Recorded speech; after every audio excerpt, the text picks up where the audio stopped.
शिक्षा बहुत जरूरी है। शिक्षा ही आंखें हैं, शिक्षा ही सब कुछ है, शिक्षा ही सफलता है और शिक्षा ही असफलता है।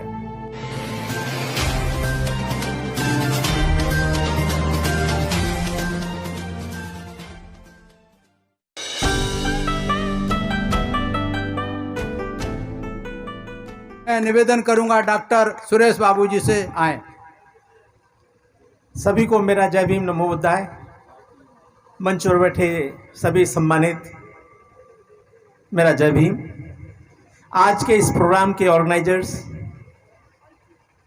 पे बैक टू सोसाइटी प्रोग्राम के हमारे मुखिया आदर्श जी और उनकी टीम, उनको मेरा जय भीम।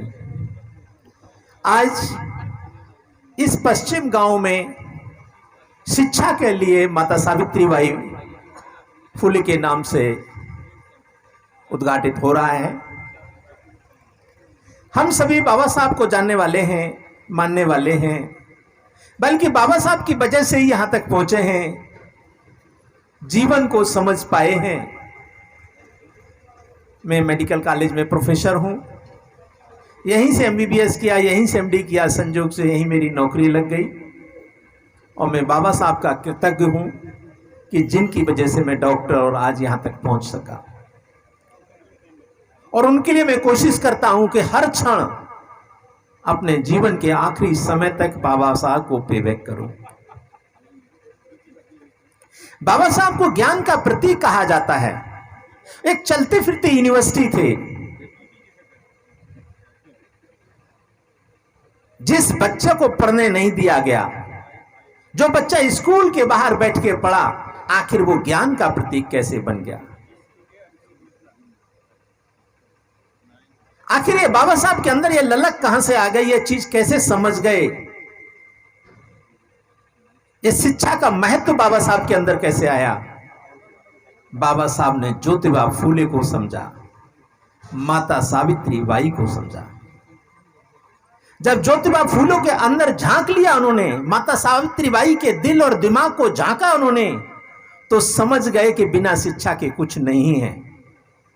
शिक्षा ही आंखें हैं, शिक्षा ही सफलता है और शिक्षा ही ऊंचाई है। तो जब बाबा साहब को शिक्षा का महत्व समझ में आया और बाबा साहब ने ज्योतिबा फूले से समझा, अब दूसरा प्रश्न यह उठता है कि बाबा ज्योतिबा फूले के अंदर शिक्षा का महत्व कहां से आ गया? आखिर वो ये बात कहां से समझ गए कि शिक्षा इतनी जरूरी है? तो अगर बाबा साहब के जीवन को झांकेंगे, ज्योतिबा फूले के जीवन को अगर झांकेंगे, तो ज्योतिबा फूले की मां जब वो 1 साल के थे तभी खत्म हो गई थी। और उनकी एक मामूली बुआ थी, मुंह बोली बुआ चिमड़ाबाई, वो विधवा हो गई थी, वहीं रहती थी, उन्होंने ही उसको पाला। लेकिन वो चिमड़ाबाई एक अनाथालय में काम करती थी, मिशनरी अनाथालय में काम करती थी। और मिशनरी अनाथालय में जो मिशनरी लोग थे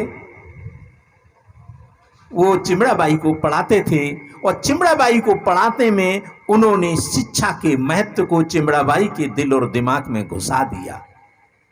जब चिमड़ाबाई शिक्षा के महत्व को समझ गई और इधर इस ज्योतिबा फूले को पाल रही थी, तो उन्होंने शिक्षा का महत्व ज्योतिबा फूले के दिल और दिमाग में घुसा दिया।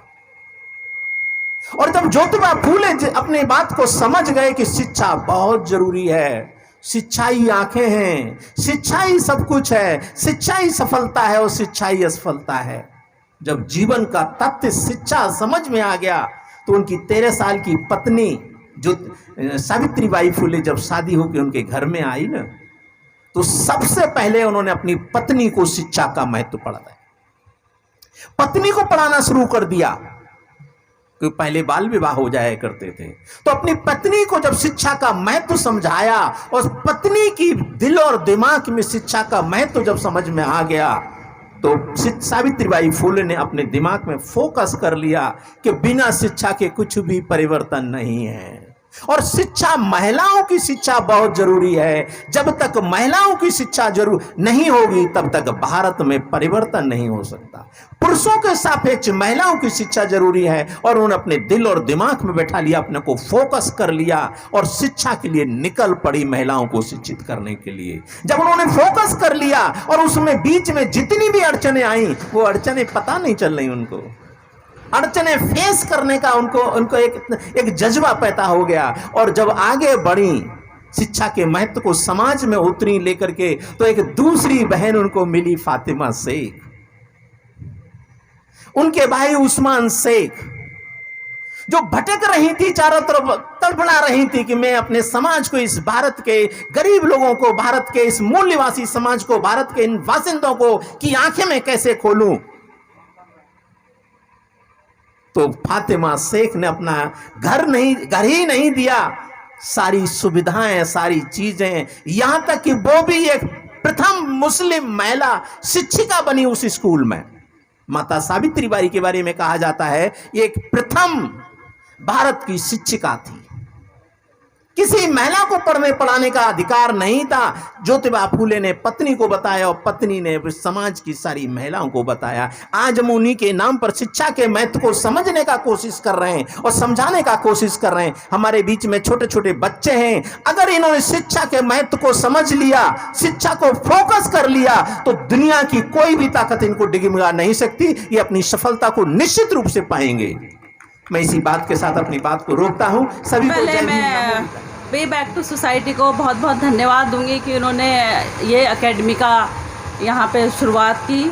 और उसके बाद मुझे बहुत ही खुशी हो रही है कि पश्चिम गांव के लोग, इतनी अच्छी टीम यहाँ पे है, जैसे अब्बास जी हैं और जो कुक बताएं मादी जाम जी, और बाकी यहाँ पे जो और लोग हैं, मुझे मतलब बहुत खुशी हुई है कि उन लोगों ने भी पे बैक टू सोसाइटी के कंधे से कंधा मिला के पश्चिम गांव के लोग ने उन लोगों का स्वागत किया और ये एकेडमी बनाने का उनको मौका दिया। और आप सब जो जितने यहाँ पे छात्र और छात्राएं आए हैं, छात्राओं को देख के बहुत खुशी हो रही है कि ये लोग ज़्यादा मात्रा में हैं और छात्र कम हैं। तो ये आप ऐसे ही बना के रखें, अपना मोटिवेशन ऐसे ही रखें। और आपने देखा कि केवल शिक्षा से ही आप आगे बढ़ सकते हैं। और शिक्षा के लिए क्या करना है, कोई भी आपको उतना नहीं बता सकता जितना आप अपने दिमाग से सोच के करते हैं। क्योंकि जैसे गौतम बुद्ध आपके उसमें हैं, या बाबा साहब हैं, इन लोगों को जैसे निकल के आए, केवल अपने सोचने और समझने से आए। तो आप भी जिस दिन सोचेंगे और समझेंगे, आप बहुत आगे जाएंगे। तो मेरे सभी छात्राओं से भी ये गुजारिश है, जितनी आप आज दिख रहे हैं, अगले आपने जैसे कहा कि आज ही से शुरू करना है, ठीक? तो आज ही से आपको अपने आप को मोटिवेट करना है, अपने दिमाग पे जोर डालना है कि आपको यहाँ पे क्या करना है, और अपने और भी साथियों को लाना है, मोटिवेट करना है। तो इसी के साथ मैं अपने शब्दों को विराम दूंगी। धन्यवाद।